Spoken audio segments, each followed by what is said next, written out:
ቢስሚላህ ወልሐምዱሊላህ ወሰላቱ ወሰላሙ አላ ነቢይና ወአላ አሊሂ ወአስሐቢሂ ወመንዋላ ፈሰላሙላሂ አለይኩም ወራህመቱላሂ ወበረካቱ። ያ ሙስሊሙና ሙስሊማት እንዲሁም ይህን መርሃ ግብር የምትከታተሉ ክርስቲያን ታዳሚዎች ሁላችሁንም ሰላም ብያለሁ።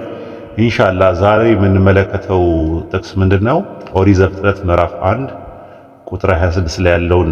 ኦሪት ዘፍጥረት ምዕራፍ 1 ቁጥር 26 ላይ ኤሎሂምም አለ ሰውን በመልካችን እንደ ምሳሌያችን እንፍጠር አለ ይላል። ብዙ ክርስቲያኖች ወይም ሚኒስትሪ ክርስቲያኖች የሚባሉት ኦርቶዶክስ፣ ካቶሊክ እና ፕሮቴስታንት ይህንን ጥቅስ አድቬንቲዝም የሚጨምር ነው። ይሄ ጥቅስ ለስላሴ ትምህርት ይሆናል ብለው ያስባሉ። እንዲሁም የየሖዋ ምስክሮች ሌሎች ደግሞ ቢሊታሪያን የሚባሉ ደግሞ አብ ከወልድ ጋር እየተነጋገረ ነው ያለው፣ ወልድን ነው እንፍጠር ያለው የሚል ነገር አላቸው። ሌሎቹ ደግሞ አብ ወልድንና መንፈስ ቅዱስን እንፍጠር እያለ እየተነጋገረ ነው ብለው ነው የሚያምኑት። ኦሪት ዘፍጥረት ምዕራፍ 1 ቁጥር 26 ላይ በዕብራይስጡ ቮዩሜር ኤሎሂም ነአሴ አዳም ይላል። ምን አለ? ኤሎሂምም አለ ይላል። ቮዩሜር ማለት አለ ነው።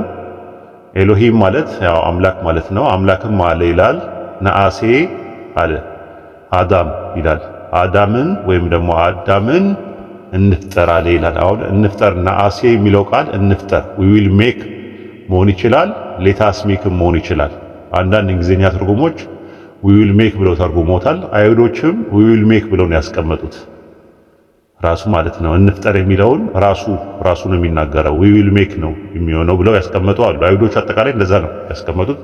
አንዳንድ አይሁዶች ደግሞ ሌታስ ሜክ በሚል መቀመጥ አለበት ይላሉ። እና የእንግሊዝኛ ባይብል ሀብ ላይ ገብታችሁ ብትመለከቱት እዚህ ጋር ነአሴ የሚለውን እንፍጠር ብለው የተቀመጠውን ቃል ዊ ዊል ሜክ ብለው ያስቀመጡ አሉ። ሌላው ደግሞ ሌታስ ሜክ በሚል ያስቀምጡ አሉ። ይሄ አሳ ማለት ፈጠረ ነው፣ አደረገ ከሚል ግስ የመጣ ነው። አሳ ከሚል ቃል የመጣ ነው። ቨ ማለት ታውቃላችሁ በዕብራይስጥ እና ማለት ነው። ዮድ ማለት ደግሞ እርሱ ማለት ነው። አማር ማለት ደግሞ አለ ነው። ስለዚህ ዩሜር ማለት ምን ማለት ነው? ደበር ከሚለው ጋር ንግግር፣ ቃል ከሚለው ጋር ነው የመጣው ራሱ ማለት ነው። ዩሜር ማለትም አለ የሚለው ቃል ማለት ነው። አለ የሚለው ደበር ንግግር ነው። በንግግር የሚናገረው ነገር ነው ራሱ ማለት ነው። ነአሴ ማለት እንፍጠር ነው።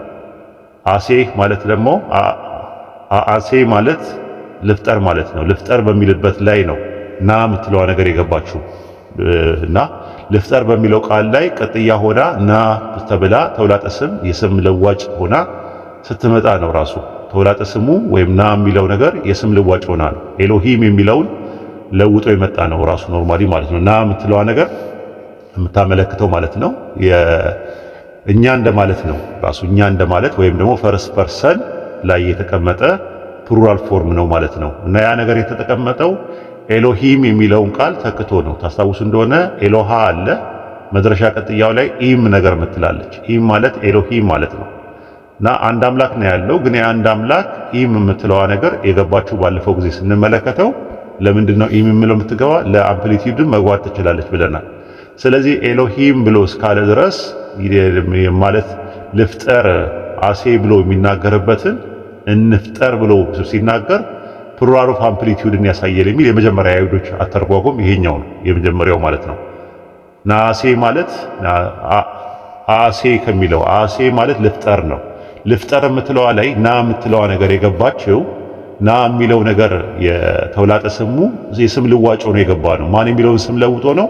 ኤሎሂም የሚለውም ስም ነው። ስለዚህ ኤሎሂም የሚለው ለአንድ ፐርሰን መግባት ከቻለ ወይም ፕሉራል ኦፍ አምፕሊቲዩድ ሆኖ መግባት ከቻለ በተመሳሳይ መልኩ እዚህ ጋር ያለው ነገር ና የሚለው የገባው አሴ በሚለው ማለትም ልፍጠር በሚለው ላይ እንፍጠር ለማለት ሲፈልግ የገባ ቃል ነው ብለው ያምናሉ። ያ ነገር ምን ይባላል? ፕሉራል ኦፍ አምፕሊቲዩድ በሚል ይመጣል ብለው ያምናሉ ማለት ነው። ለምሳሌ አንደኛ ነገሥት ምዕራፍ 12 ቁጥር 9 ላይ ያው ሮብዓም ሲናገር ምን አለ? አባት የጫኑብንን ቀንበር አቃልልን ለሚሉኝ ሕዝብ እመልስላቸው ዘንድ የምትመክሩኝ ምንድነው አላቸው ይላል። እመልስላቸው ዘንድ አማርኛው መልስላቸው ዘንድ ነው የሚለው። እመልስላቸው ለሚለው ናሺብ ነው የሚለው የዕብራይስጡ። ናሺብ ማለት እንመልስላቸው ዘንድ ነው የሚለው። እንመልስላቸው መላሹ እሱ ሆኖ ሳለ ልመልስ በሚል ፋንታ እንመልስ በሚል ነገር ነው ያለው። እመልስላቸዋለሁ ቢሆን ኖሮ አሺብ ነበር የሚሆነው የነበረው። አሺብ ማለት ልመልስ ማለት ነው። ስለዚህ አሺብ በሚለው ላይ መነሻ ቀጥያ ላይ ና የምትለዋ ነገር ስመጣ ናሺብ ትሆናለች። ናሺ ማለት ደግሞ እንመልስላቸው ዘንድ ማለት ነው። ስለዚህ ንጉሱ አንድ ፐርሰን ሆኖ ሳለ በሲንጉላር ፐርሰን ሆኖ ሳለ በግስ መደብ ደረጃ አሺብ እመልስላቸው ዘንድ በሚለው ላይ መነሻ ቅጥያ ላይ ና የምትለዋ ነገር ስትመጣ ምንን ታመለክታለች? በቀጥታ ፕሉራል ኦፍ አምፕሊቲዩድን ታሳያለች ማለት ነው። እንደዚህ አይነት ኤግዛምፕሎች ብዙ አሉ። ራሱ ለምሳሌ ማይ ብዬ ስናገር የእኔ የሚለውን ነገር በዕብራይስጥ ውስጥ ኑ ነው የምንለው። ኑ የሚል ሲገባ የእኛ ነው ራሱ። ስለዚህ እዛ ጋር የሚያመለክተው በመልካችን በምሳሌያችን ነው የሚለው እንጂ በመልኮቻችን በየምሳሌዎቻችን አይደለም። መልክ ምሳሌ የሚለው በነጠላ ነው የመጣው። ስለዚህ ኑ የምትለዋ ነገር መጀመሪያውኑ ኑ ወይም ደግሞ ና የምትለዋ ነገር ኢም የምትለዋን ኤሎሂም የሚለውን ነገር ለማመልከት የመጣ ነው ብሎ ነው የሚያምኑ። ለምሳሌ ኦሪት ዘጸአት ምዕራፍ 32 ቁጥር 4 ላይ ከእጆቻቸው ተቀብሎ በመቅረጫ ቀረጸው አለ። ቀልጦ የተሰራ ጥጃም አደረገዋል። ጥጃው ራሱ ሲንግል የሆነ ኦብጀክት ነው የነበረው። ነገር ግን ዘጸአት ምዕራፍ 32 ቁጥር 23 ላይ እነርሱም ይህ ከግብፅ ምድር ያወጣ ሰው ሙሴ ምን እንደሆነ አናውቅም፣ በፊታችን የሚሄዱ አማልክት ስራልን አሉኛል። ስለዚህ አሁን አማልክት አንደኛ ኤሎሂም የተባለው አምላክ ለሚለው ብዙ ቁጥር ነው። እዚህ ጋር ግን የተሰራው አንድ ጥጃ ነው። አንድ የሆነ አምላክ ነው የሰራላቸው። ነገር ግን ምንድነው እነሱ ያሉት የሚሄዱ ነው የሚሉት። የሚሄዱ ማለት የላሁ ነው የሚለው። ሐላህ ማለት የሚሄድ ማለት ነው። ለምሳሌ ዘጸአት 31:8 ላይ በፊት የሚሄድ እርሱ ያህዌ ነው ተብሎ የተቀመጠበት ቃል ተመሳሳይ ነው። ያህዌ አንድ ፐርሰን ነው። ነገር ግን የሚሄድ ብለው ነው አማርኛ ላይ ያስቀመጠው። እዚህ ጋር ግን የሚሄዱ ብለው ነው ያስቀመጡት። ኦሪት ዘጸአት ምዕራፍ 32 ቁጥር 20 ላይ ስትመለከቱ የሰሩትን ጥጃ ወስዶ በእሳት አቀለጠው፣ እንደ ትቢያም እስኪሆን ድረስ ፈጨው፣ ሙሴ በውሃውም ላይ በተነው፣ ለእስራኤል ልጆች አጠጣዋል። ሲንጉላር ኦብጀክት ነው። ነገር ግን በግስ መደብ ደረጃ የላሁ ነው የሚለው። የላሁ ማለት የሚሄዱ ማለት ነው። ሐላህ ማለት ደግሞ የሚሄድ ማለት ነው። ስለዚህ የላሁ ማለት ያ ኦብጀክቱ በውስጡ ስላሴን ይዞ አይደለም። ከዛም ባሻገር ደግሞ አንዱ ኦብጀክት ብዙ ኦብጀክት ሆኖ አይደለም። አንድ ጥጃ ነው የተሰራው፣ አንድ ኦብጀክት ነው የተሰራው፣ ሲንጉላር የሆነ ኦብጀክት ነው የተሰራው። ያ ግን ሲንጉላር የነበረው ጥጃ ኤሎሂም አማልክት ተብሏል፣ የሚሄዱ ተብሏል ራሱ ማለት ነው። ይሄንን ነው ራሱ ማለት ነው። ስለዚህ ኦሪት ዘፍጥረት ምዕራፍ 1 ቁጥር 26 ላይ ፕሉራል ኦፍ አምፕሊቲዩድን ሊያመለክት ይችላል ነው። ለምን ኢየሱስ ይሄንን ኦፖርቹኒቲ አግኝቶ ነበር። የማቴዎስ ወንጌል ምዕራፍ 19 ቁጥር 4 ላይ እርሱ መልሶ እንዲህ አለ፣ ፈጣሪ በመጀመሪያ ወንድና ሴት አደረጋቸዋል። የቱ ጋር ነው? ኦሪት ዘፍጥረት ምዕራፍ 1 ቁጥር 27 ላይ ምንድነው የሚለው? ኤሎሂምም ሰውን በመልኩ እንደ ምሳሌው ፈጠረ ነው የሚለው። ራሱ ፈጠረ፣ ባራ ፈጠረ። ስለዚህ ፈጠረ አለ እና ይህንን ማቴዎስ 19:4 ላይ የፈጠሩ ሌሎች አካላቶች ቢኖሩ ኖሮ እዚህ ጋር አብን ነጥሎ ቁጭ አያደርግም ነበረ ኢየሱስ። ፈጣሪ በመጀመሪያ ወንድና ሴት አድርጎ ፈጠራቸዋል። ማርቆስ ወንጌል ምዕራፍ 10 ቁጥር 6 ላይም እንደዛ ነው። ከፍጥረት መጀመሪያ ግን እግዚአብሔር ወንድና ሴት አደረጋቸው በማለት ተናገረ እንጂ ትሪኒቲዎች ፈጠሩ አይልም። አብ ወልድ መንፈስ ቅዱስ ፈጠሩ ብሎ ኢየሱስ አላስተማረም። ይሄ እንግዲህ የመጀመሪያው አተረጓጎም አንድ ሲንጉላር ፐርሰን ራሱ አሴ በሚለው ቃል ላይ ና ሲገባ ና የምትለዋ ነገር ምንም ነው የምታመለክተው? ፕሉራል ኦፍ አምፕሊቲዩድን ሊያሳይ ይችላል። ምክንያቱም ብዙ የግራመር እንትኖች አሉ። ና አሴ በሚለው ቃል ና የምትለዋ ነገር ከፊት ለፊት መግባቷ ልክ አንደኛ ነገሥት ምዕራፍ 12 ቁጥር 9 ላይ ሮባ የሚባለው ንጉሥ እንደተናገረው ማለት ናሺ ብሎ ነው የተናገረው። አማርኛ ላይ እመልስላቸው ዘንድ ብሎ ነው ያስቀመጡት።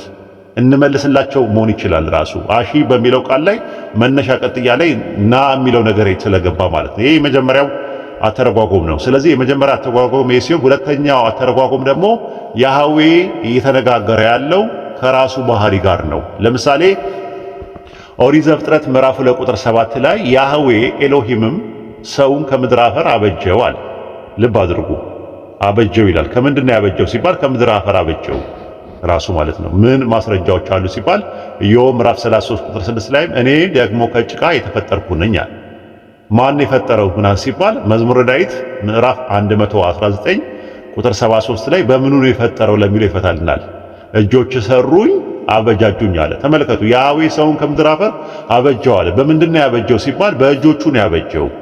እጆች ሰሩኝ አበጃጁኝ አለ።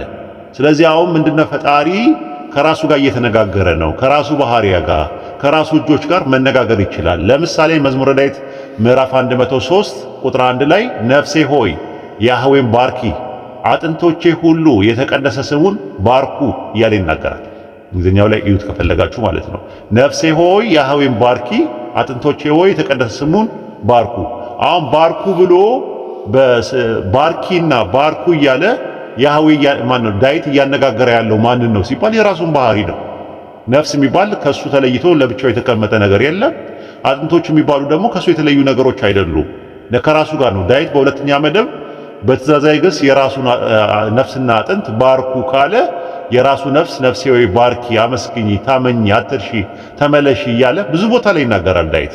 ስለዚህ ኤሎሂም ሰውን የሚሰሩበትና የሚያበጅበትን የራሱ እጆችን እንፍጠር ቢል ምን ይደንቃል ብለው ያስቀምጣሉ ማለት። ይሄ እንግዲህ በአይሁዳኖች ሁለተኛው አተረጓጎም ነው ራሱ ማለት። ለምን ኦሪት ዘፍጥረት ምዕራፍ 8 ቁጥር 21 ላይ ያህዌም መልካም መዓዛን አሸተተ፣ ያህዌም በልቡ አለ፣ ምድር ዳግመኛ ስለ ሰው አልደረግም፣ ስለ ሰው አላረግም፣ የሰውን ሐሳብ ከታናሽነት ጀምሮ ክፉ ነውና ደግሞ ከዚህ ቀድሞ እንዳደረግኩት ሕያዋን ሁሉ እንደገና አልመታም አለ ይላል። ማን ያለው?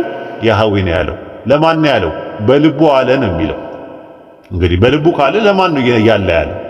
ስለዚህ እሱ እያለ ያለው ከራሱ ባህሪ ጋር ራሱ እየተነጋገረ ነው። ለዛ ነው ኤፌሶን ምዕራፍ 1 ቁጥር 11 ላይ እንደ ፈቃዱ ምክር ሁሉን የሚሰራል፣ እንደ ፈቃዱ ምክር ሁሉን የሚሰራል። ከፈቃዱ ምክር ጋር እየተመካከረ እየተነጋገረ የሚሰራ አምላክ ነው እንጂ አብረውት ሌሎች አካላት አብረውት የሚፈጥሩት አሉ የሚል ነገር ዘፍጥረት 1:26 ላይ አናገኝም ማለት ነው። ሐዋርያት ሥራ ምዕራፍ 2 ቁጥር 27 ላይ በቀባኸው በቅዱስ ባሪያ ወይም በቅዱስ ብላቴና በኢየሱስ ላይ ሄሮድስና ጴንጤናዊ ጲላጦስ ከአሕዛብና ከእስራኤል ሕዝብ ጋር እጅህና ሐሳብህ እንዲሆን አስቀድመው የወሰኑት ሁሉ ሊፈጽሙ በዚች ከተማ በእውነት ተሰበሰቡዋል። ጴንጤናዊ ጲላጦስና አሕዛብ ሌሎቹ የተሰበሰቡበት ምክንያት አስቀድመው የወሰኑት አሉ። እነማን ናቸው? እጅህና ሐሳብህ እንዲሆን አስቀድመው የወሰኑት አለ። እጅህና ሐሳብህ አስቀድመው የወሰኑት ሲል ከፈጣሪ ጋር የፈጣሪ እጅና የፈጣሪ ሐሳብ ለብቻቸው ራሳቸውን የቻሉ ፐርሰን ሆነው አይደለም። ነገር ግን እጅህና ሐሳብህ እንዲሆን አስቀድመው የወሰኑት ነገር አለ እያለ ይናገራል። ግን የወሰነው አንድ አምላክ ነው። ትንቢተ ሚልክያስ ምዕራፍ 2 ቁጥር 10 ላይ ለሁላችን አንድ አባት ያለ አይደለምን? አንድ አምላክስ የፈጠረን አይደለምን ይላል። ስለዚህ አንድ አምላክ ከራሱ በራሱ እና በራሱ ባህሪያት ፈጥሯል፣ በእጆቹ ፈጥሯል። ስለዚህ ከእጆቹ ጋር በእጆቹን እንፍጠር ማለት ይችላል የሚል ይሄ እንግዲህ የሁለተኛ ተረጓጎም ያለው ነው፣ የአይሁዳኖች ተረጓጎም ነው። ሶስተኛ ከማቴሪያል ጋር ነው እየተነጋገረ ያለው። ኢዮብ ምዕራፍ 33 ቁጥር 6 ላይ እኔ ግን ከጭቃ የተፈጠርኩ ነኝ አለ። ልብ አድርጉ፣ ከምን? ከጭቃ። ኢሳይያስ ምዕራፍ 61 ቁጥር 8 ላይ ደግሞ እኛ ጭቃ ነን፣ አንተ ሰሪያችን ነህ፣ እኛ ሁላችን የእጅ ሥራ ነን አለ። ጭቃ እንደምትመለከቱት የሁለት ነገር ኮምፖነንት ነው ራሱ የሁለት ነገር የውሃና የአፈር ማለት ነው። ኦሪት ዘፍጥረት 2:7 ላይ ሰውን ከምድር አፈር ምን አለው? አበጀው አለ። ሲያበጀው እንዴት አድርጎ ነው ያበጀው ሲባል ከአፈር ሲያበጀው ሰውን ጭቃ ነው ራሱ። ኖርማሊ ኢዮብ 33:6 ላይ ከጭቃ የተፈጠርኩ ነኝ አለ። ጭቃ ደግሞ ውሃና አፈርን ይዛል ማለት ነው። ውሃና አፈር ደግሞ ፈጣሪ ሲያናግራቸው እናያለን። ለምሳሌ ኦሪት ዘፍጥረት ምዕራፍ 1 ቁጥር 20 ላይ ያህዌም ማን ነው ኤሎሂምም አለ ውሃ ሕያው ነፍስ ያላቸውን ተንቀሳቃስ ታስገኝ፣ ውሃ ታስገኝ እያለ ይናገራል። ማይ ማለት ውሃ ነው። ማይም ማለት ደግሞ በፕሉራል ኦፍ አምፕሊቲዩድ ነው የሚጠቀመው። ታስገኝ ነው የሚለው። ታስገኝ የሚለው የዕብራይስጥ ቃል ያስገኙ ነው የሚለው ራሱ። ይሽራሁ ያስገኙ፣ አስገኝ ከሚለው ነው የመጣው ራሱ። ይሽራሁ ማለት ይሽራሹ ማለት ይቅርታ፣ ይሽራሹ ማለት ምንድነው? ያስገኙ ማለት ነው።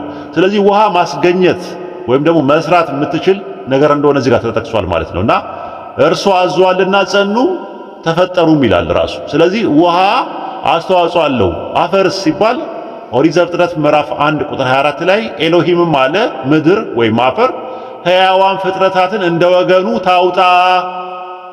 ስለዚህ ውሃ የሚያወጣ ከሆነ ማነው? ምድር እንደ ወገኑ ሕያው ፍጥረታትን ታውጣ ካለ ውሃ ደግሞ ምንም ካለ ውሃ ደግሞ ታስገኝ ካለ ፈጣሪ እንፍጠር ወይም ደግሞ እናደርግ ማለትም ታስታውሱ እንደሆነ የዕብራይስጡ ቃል አሳ ማለት አደረገ በሚል ቃል ስለሚመጣ ውሃ ሕያዋን ፍጥረታትን ማስገኘት ከቻለች አፈር ወይም ምድር ደግሞ ሕያዋን ፍጥረታትን ማውጣት ከቻለ ከሁለቱ ጋር ፈጣሪ ምን እያለ ነው ያለው? እንፍጠር ወይም እንስራ እናድርግ እያለ ነው ያለው። ለምን እሱ ለሰው ልጆች አካል አስተዋጽኦ ያደረጉት ውሃና አፈር ናቸው ማለት ነው። ሁለቱ ናቸው ወይም ምድርና ውሃ ናቸው ማለት ነው። ስለዚህ ምን እያደረገ ነው ያለው? እኔ አስተዋጽኦ አደርጋለሁ። ሩህ የሚባል ወይም ሩሃ የሚባለው ነገር መንፈስ የሚባል ነገር እፍልበታለሁ። ዘፍጥረት 2:7 ላይ ሰውን ከምድር አፈር አበጀው ይልና በአፍንጫው ግን የሕይወት ትንፋስ እፍ አለበት፣ ሰውም ሕያው ነፍስ ሆነ ነው የሚለው። ስለዚህ የሰው ልጅ ሕያው እንዲሆን የሚያደርገው ንጥረ ነገር እፍ የተባለበት መንፈሱን ከአምላክ ዘንድ ይመጣል።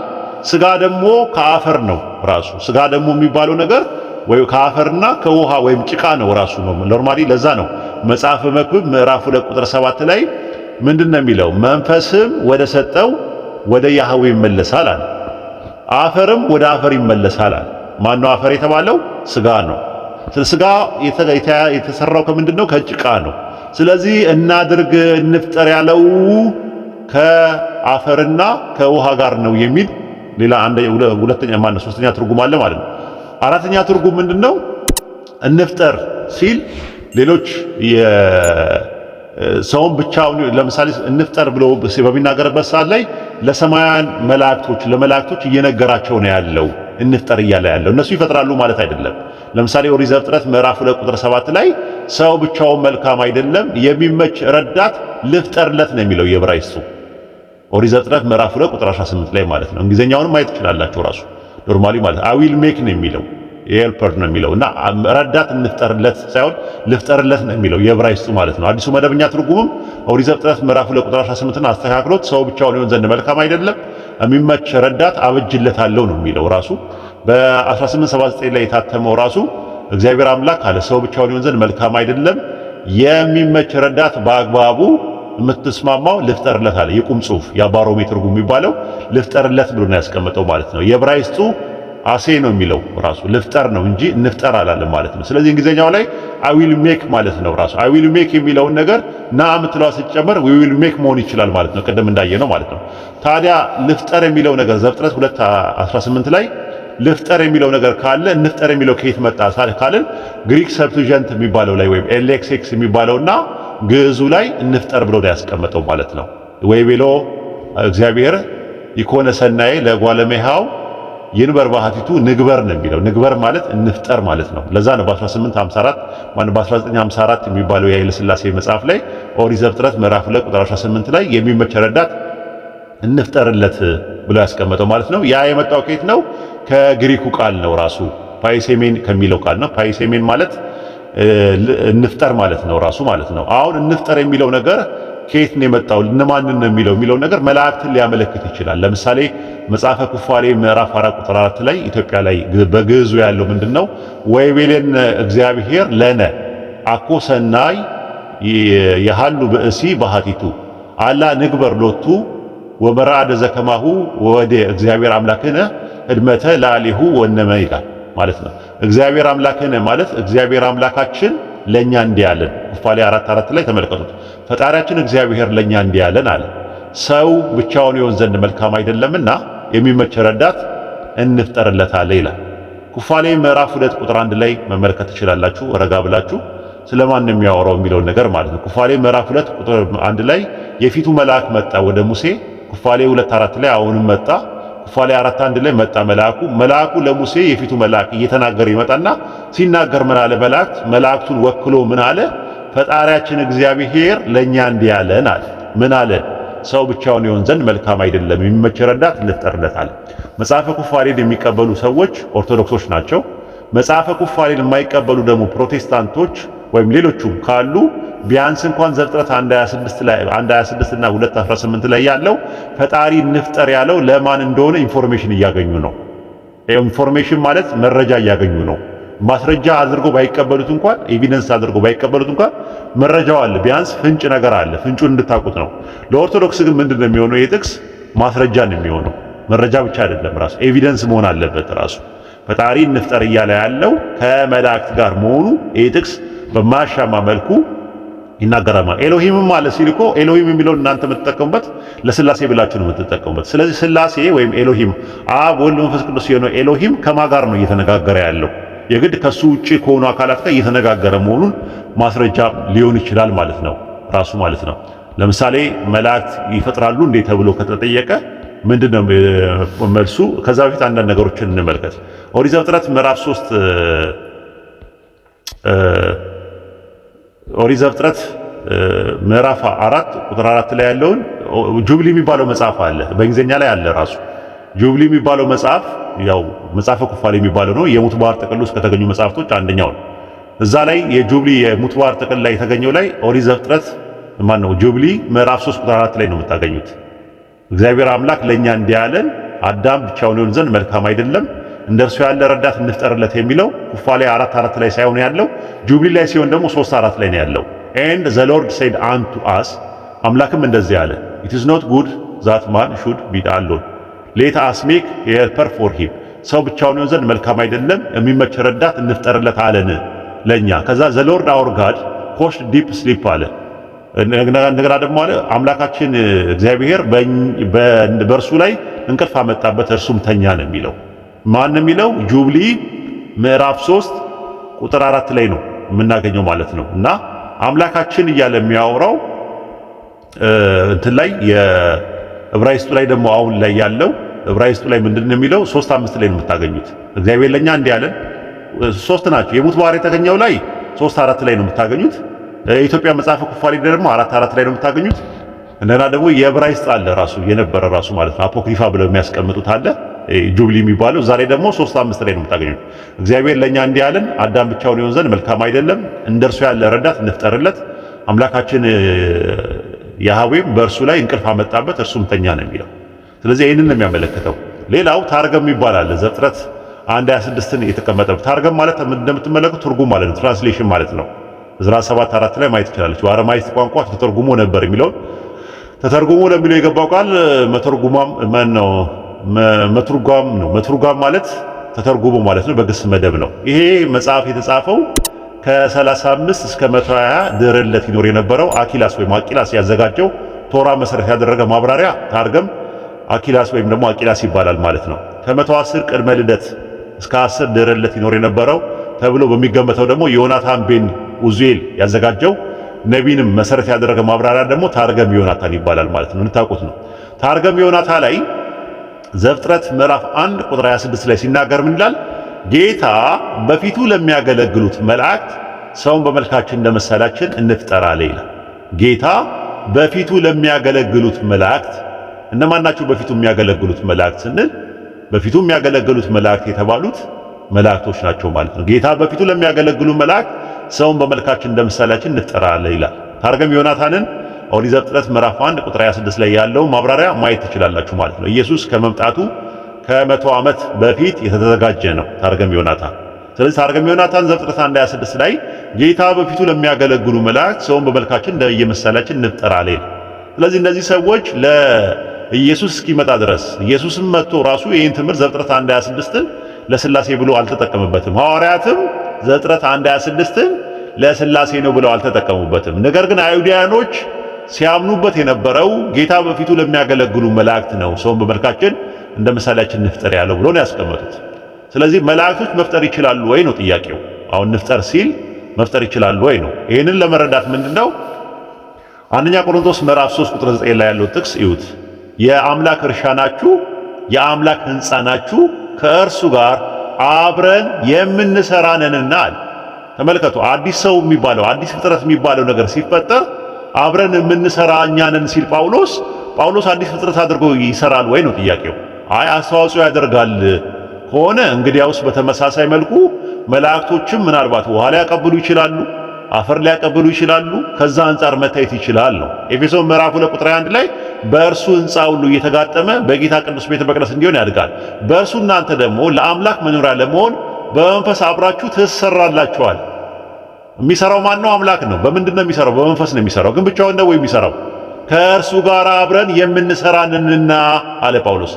ስለዚህ አዲሱ ሰው የሚባለው ነገር የሚፈጠረው የሚሰራው አብረውት የሚሰሩት ሰዎች ካሉ ሐዋርያቶች ካሉ አሮጌው ሰው የሚባለው አዳም ደግሞ መጀመሪያ ሲፈጠር መላእክት አብረው ሰሩ ቢባል ምንም ችግር አልነበረው እንደ ባይብሉ ወይ። ነገር ግን ምንድነው ዋናው ነገር እንፍጠር ያለው በአይሁዳኖች እንፍጠር ያለው ስለሚፈጥሩ አይደለም። ራሱ ለምሳሌ ፕሮቴስታንት ነው ይሄ ያው ሚካኤል አይዘር የሚባል አንድ ሰው አለ ዛንሲን ሪሊም በሚብለው መጽሐፉ ላይ ፔጅ 39 እና 40 ላይ ሲናገር የሰጠው ኤግዛምፕል አለ። ለምሳሌ እኔ ሰው ጋበዝኩኝ አለ። ሰው ጋብዝና ከዛ በኋላ መጨረሻ ላይ ልንወጣ ስንል እንክፈል አልኩኛል። ከዛ ሄጄ ቢሉን እኔ ከፈልኩኝ። ለምንድን ነው እንክፈል ያልኳቸው? እየነገርኳቸው ነው ያለሁት። እንክፈል ያልኩት ለማን ነው ካልኩኝ ፒዛ ለጋበዝኳቸው ሰዎች ነው እንክፈል ያልኩት። ነገር ግን እነሱ ከፋዮች አይደሉም። ለልክ እንደዛ በተመሳሳይም ፈጣሪ ለመላእክት እንፍጠር አላቸው እንጂ በኋላ ላይ የሚፈጥረው እሱ ነው። እንፍጠር እያለ እየነገራቸው ነው ያለው። እንፍጠር በሚለው ውስጥ የእነሱ ፈጣሪነት ይካተታል ማለት አይደለም። ልክ ፒዛውን እኔ ጋብዣቸው ከጨረስኩኝ በኋላ ልንውጣ ስንል በሉ እንክፈልና እንውጣ አልኩኝ። ሄጄ ግን ቢሉን የከፈልኩት እኔ ነኝ። ከፋዩ እኔ ነኝ፣ እነሱ ከፋዮች አይደሉም፣ ተጋባዦች ናቸው። ነገር ግን እንክፈል እያልኩኝ እየተናገርኩኝ ነው ያለሁት። በተመሳሳይም ፈጣሪ ለፍጡራን ለመላእክት እንፍጠር ያላቸው እንደሚፈጠር ለመናገር ፈልጎ እንጂ እነሱ መፍጠር ውስጥ የሚካተቱበት ነገር አይደለም ማለት ነው። ኦሪት ዘፍጥረት ምዕራፍ 1 ቁጥር 26ን ቁርአን ምን ይናገራል የሚለውን ጥያቄ መጠየቅ አለብን። ኦሪት ዘፍጥረት ምዕራፍ 1 ቁጥር 26 ላይ ሰውን ሊፈጠር ሲል ለመላእክት ያላቸው ምንድን ነው? ሱረቱ በቀራ ምዕራፍ 2 ቁጥር 30 ላይ ጌታ ለመላእክት እኔ በምድር ላይ ምትክን አድራጊ ነኝ ባለ ጊዜ አስታውሳል። አላህ ለመላእክት ምንድነው ያለው? እኔ በምድር ላይ ምትክ አድራጊ ነኝ አለ። እንዴት ነው ሌላ ቦታ ላይ ያለው ደግሞ ቁርአን ላይ ታስታውሱ እንደሆነ ምን አይነት አነጋገር አለው? አምላካችን አላህ ሙሉ ንግግሩን አይደለም የሚናገረው፣ ሙሉ ለመላእክት ወይ ደግሞ ለሆነ ነገር የተነጋገሩበት ግማሹን ይወስድና በአንድ ሱራ ላይ ይናገርና የቀረውን ደግሞ ሌላ ሱራ ላይ ደግሞ ያብራራል። በሱረቱ ሷድ ምዕራፍ 38 ቁጥር 71 ላይ ምን አለ? ጌታ ለመላእክት እኔ ሰውን ከጭቃ ፈጥራለሁ ባለ ጊዜ ያስታውሳል። እኔ በምድር ላይ ምትክን አድራጊ ነኝ፣ እኔ ሰውን ከጭቃ ፈጥራለሁ ነው ያለው የነበረው ሙሉ ንግግሩ። ነገር ግን አምላካችን አላህ ለሁለት ይከፍለውና አንድ ቦታ ላይ ይናገርና አንጠልጥሎ ያስቀምጠውና ሌላ ሱራ ላይ ደግሞ ያብራራዋል ማለት ነው። ስለዚህ አምላካችን አላህ ለመላእክት ምንድነው ያላቸው ሲባል እኔ በምድር ላይ ምትክን አድራጊ ነኝ፣ እኔ ሰውን ከጭቃ እፈጥራለሁ ነው ያላቸው ማለት ነው። ስለዚህ ለመላእክት ያላቸው ሰውን እፈጥራለሁ ነው እንጂ ያላቸው እንፍጠር አላላቸው ማለት ነው። ምናልባት እንፍጠር የሚለው ነገር እፈጥራለሁ በሚል ነገር መምጣት ይችላል ራሱ። ምክንያቱም ና የምትለዋ ነገር መነሻ ቅጥያውን አሁና አምፕሊቲዩድን ለማሳየት ይመጣል ማለት ለዛን ዘፍጥረት 2:18 ላይ ልፍጠር የሚለውን የግሪክ ሰብትጀንት ላይ በአምፕሊቲዩድ እንፍጠር በሚለው ላይ ያስቀምጡት የቻሉት ማለት ነው አይሁዲያኖቹ ማለት ነው። ከክርስቶስ በፊት በ280 ኤዲ ላይ የነበሩት ቢሲ ላይ የነበሩት አይሁዲያኖች ግሪክ ውስጥ የነበሩ አይሁዲያኖች ሲተረጉሙት ከዕብራይስጥ ወደ ግሪክ ሲተረጉሙት ልፍጠር የሚለውን እንፍጠር ብለው አስቀምጠውታል ማለት ነውና ከዛ አንፃር ነው ቁርአን ሱረቱ ማኢዳ ምዕራፍ 5 ቁጥር 48 ላይ ወደ አንተ መጽሐፍን ከበፊቱ ያለው መጽሐፍ አረጋጋጭና በእርሱ ላይ ተጠባባቂ ነው ይላል። ተመልከቱ ማለት ነው። ቁርአን ካላህ ዘንድ የነበረውን ነገር ያረጋግጣል። ከዛ በኋላ ደግሞ ላዩ ላይ ደግሞ የጨመሩትን በላዩ ላይ ምን ያደርጋል? ሙሰዲቃን ብቻ ሳይሆን ሙሃይሚንም ነው ማለት ነው። አራሚ ነው፣ ኮሬክተር ነው፣ ሱፐርቫይዘር ነው፣ ተቆጣጣሪ ነው ማለት ነው። ራሱ ኮሬክት ያደርገዋል ማለት ነው። ስለዚህ ዘፍጥረት 1:26ን እኛ ሙስሊሞች የምንረዳው በሱረቱ በቀራ ምዕራፍ 2 ቁጥር 30 እና በሱረቱ ሷድ ምዕራፍ 38 ቁጥር 71 ላይ ባለው ጥቅስ ነው። ኦሪት ዘፍጥረት ምዕራፍ 1 ቁጥር 26 ግን ለስላሴ ትምህርት ከሚጠቀሱ ተወዳጅ ጥቅሶች አንደኛው ነው። ኦሪት ዘፍጥረት ምዕራፍ 1 ቁጥር 26 ለስላሴ ትምህርት ድምዳሜ ላይ ምንም የሚያደርሰው ነገር የለም። ስለዚህ ኦሪት ዘፍጥረት 1:26 እና ኦሪት ዘፍጥረት 2:18 ላይ ያሉ ጥቅሶች እንፍጠር እያለ ያለው ለመላእክት ነው የሚል አተረጓጎም አለ እንዳየነው የመጨረሻው። እንደገና ደግሞ እንፍጠር የሚለው ደግሞ ከራሱ ባህሪያት ጋር ነው። እንደገና ደግሞ እንፍጠር የሚለው ደግሞ በአምፕሊቲዩድ እየተናገረ ነው ያለው። እንፍጠር እያለ እየተናገረ ያለው ከውሃና ከአፈር ጋር ነው። አስተዋጽኦ ስላላቸው ማለት በሰው አካል ላይ ለመሰራት አስተዋጽኦ ስላለ፣ በተረፈ ለስላሴ እግዚአብሔር ለወልድና ለመንፈስ ቅዱስ እንፍጠር አላቸው የሚል ባይብል ላይ ከኦሪት ዘፍጥረት እስከ ራዕየ ዮሐንስ ድረስ አናገኝም። 16 ላይ ገብታችሁ ይዩት ከፈለጋችሁ። ኢቭን 80 አሃዱ ላይ የሚባለው ላይ ራሱ ቀለሜንጦስ የሚባለው መጽሐፍ ላይ እግዚአብሔር አብ ለወልድና ለመንፈስ ቅዱስ እንፍጠር አላቸው የሚለው ቀለሜንጦስ የእንግሊዝኛው ላይና የግሪከኛው ላይ አናገኘውም። ራሱ የኢትዮጵያ ኦርቶዶክስ ተዋሕዶ ቤተክርስቲያን ሆን ብላ የጨመረችው ነገር ነው ኖርማሊ ማለት ነው። አናገኝም። ራሱ ክሌመንት የሚለውን መጽሐፍ የሮሙን ክሌመንት የጻፈው መጽሐፍ ይዩት፣ እንግሊዝኛውን ከፈለጋችሁ፣ ግሪከኛውን ከፈለጋችሁ ይዩት። ራሱ እግዚአብሔር አብ ለወልድና ለመንፈስ ቅዱስ እንፍጠር አለ ምናምን ነገር አይልም። ራሱ ኖርማሊ እንደዛ አይነት ነገር የለውም። ጭማሬ ነው ሆን ተብሎ ኢትዮጵያ ውስጥ ልክ እንደ የሥላሴ የሚለውን ነገር ሥላሴ የሚለው ቃል የለም፣ ግዕዙ ላይ የለም። ግን ሆን ብለው ጨምረውታል። ራሱ ኖርማሊ ጨምረውታል ሥላሴ የሚለው በኋላ ላይ ደግሞ አወጡት ተመልሰው ማለት ነው። በሁለተኛው እትም ላይ አወጡት ራሱ 80 ላይ ማለት ልክ እንደዛ ማለት ነው። 80 ላይ የተጨመሩ ነገሮች ናቸው። ቀለሜንጦስ የሚባለው የአዲስ ኪዳን ቀኖና ከሚባሉት እስከ 36 ውስጥ አንደኛው የሮሙ ክሌመንት የሚባለው ቀለሜንጦስ የሚባለው ላይ አላለውም። እንደዛ ሆን ተብሎ ፎርጅድ ነው ራሱ ኖርማሊ ማለት ነው። እና ኦሪት ዘፍጥረት ምዕራፍ 1 ቁጥር 26 ላይ እና ኦሪት ዘፍጥረት 2:18 ነው ዛሬ ያየነው። ኢንሻአላህ ይሄ ጥቅስ ለእንትን መሆን አይችልም፣ ለሥላሴ መሆን አይችልም። እግዚአብሔር ወይም ኤሎሂም የሚባለው አብን ወልድ መንፈስ ቅዱስን ያመለክታል ካላችሁ ኤሎሂም እየተነጋገረ ያለው ለማን ነው? ለሌሎች ኤሎሂሞች ነው አይደለም። ኤሎሂም የሚለው ነገር የሚናገረው ነገር አንደኛ ፕሉራል ኦፍ አምፕሊቲዩድ ነው። ሁለተኛ ነገር ደግሞ እሱ ደግሞ እንፍጠር ሲል ደግሞ ዊ ዊል ሜክ መሆን ይችላል፣ ልፍጠር ማለት ይችላል። እና አጠቃላይ ስንደመድም ኦሪት ዘፍጥረት ምዕራፍ 1 ቁጥር 26 ኦሪት ዘፍጥረት 2:18 ላይ ያለው ለሥላሴ ትምህርት ቴዎሎጂን ለማድረግ የሥላሴን ቀመር ለመቀመር አይሆንም ማለት ነው። ኢንሻአላህ በቀጣይ ጊዜ ኦሪት ዘፍጥረት ምዕራፍ 3 ቁጥር 22 ላይ ያለው ከኛ አንዳንዱ ሆነ እያለ ሲል ምን ማለት ነው? እኛ ሲል ምን ማለት ነው? ከኛ አንዳንዱ ሆነ ሲል ምን ማለት ነው? ይህስ ጥቅስ ራሱ ለሥላሴ ትምህርት ድምዳሜ ላይ ያደርሳል ወይ የሚለውን ነገር ጠቅልል አድርገን ኢንሻአላህ እናያለን ማለት ነው። ለዛሬ በዚህ ብቃን። ወሰላሙ አለይኩም ወራህመቱላሂ ወበረካቱሁ።